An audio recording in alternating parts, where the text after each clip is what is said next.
Manila Health Department is intensifying its efforts to provide immediate care for evacuees and all others requiring medical attention during the typhoon season. For updates, we have Mobile Journal Merimon Reyes.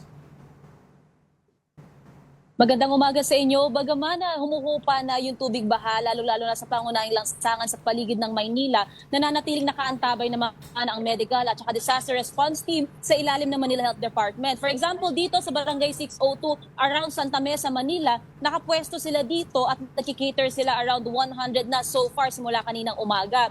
Dito sa 100, sumailalim sila sa konsultasyon para sa sakit, ubo, sipon, lagnat, kahit paalipunga o iba pang impeksyon na maaaring makuha.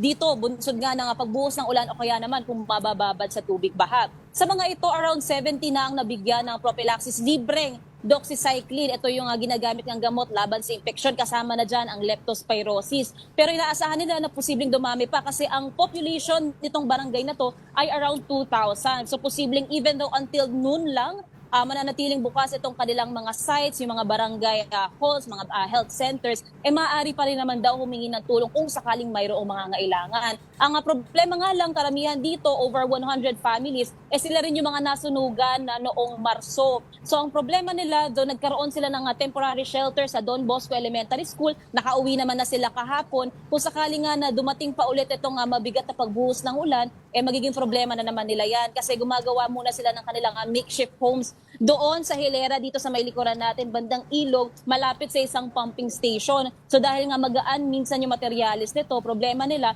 pagpasok ng tubig baha plus yung bigat pa ng buhos ng ulan. Pero so far naman ngayon, kalmado dito ang mga residente at nagugustuhan nga nila itong access nila paggamot. Balik sa inyo.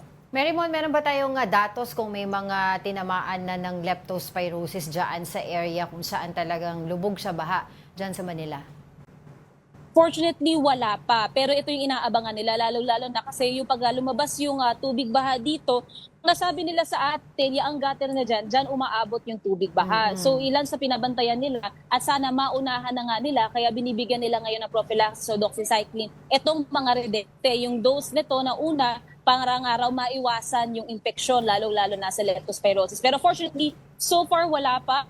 Meron silang nakuha pang kaso dito. May nabubog ng paa dahil nga po posibleng doon sa paglusob sa bahay, hindi napansin yung mga nakakalat nga na bubog na glasses na sira o kung anumang shards na nandyan na madaraanan nila. Mga lagnat, kahit paalipunga, ito yung madalas na naoobserbahan nila ngayong panahon ng tag-ulan. Kailan natin malalaman kung may mga expansion na gagawin ang Manila Health Department sa iba't ibang barangay pa na possibly nangangailangan ng mga supply ng gamot? At saka paano makipag-coordinate sa kanila yung mga per barangay areas nila? Angela, tama yan.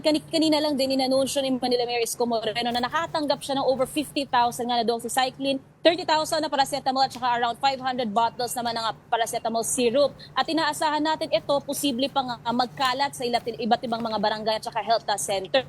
So posibleng itong 12 o'clock noon na announcement nila, pwede pang ma-extend, depende ito sa magiging pangangailangan ng mga barangay. At ang isinasagawa dito, yung health center, plus yung disaster at medical response teams na assigned dito, malakas yung coordination nila, lalo-lalo na papunta sa lokal na pamahalaan ng Maynila para raw ma-monitor kung kakailanganin pa ba ng supply, kung marami pa bang naghihintay o mas marami pang aasahan sa mga susunod na araw.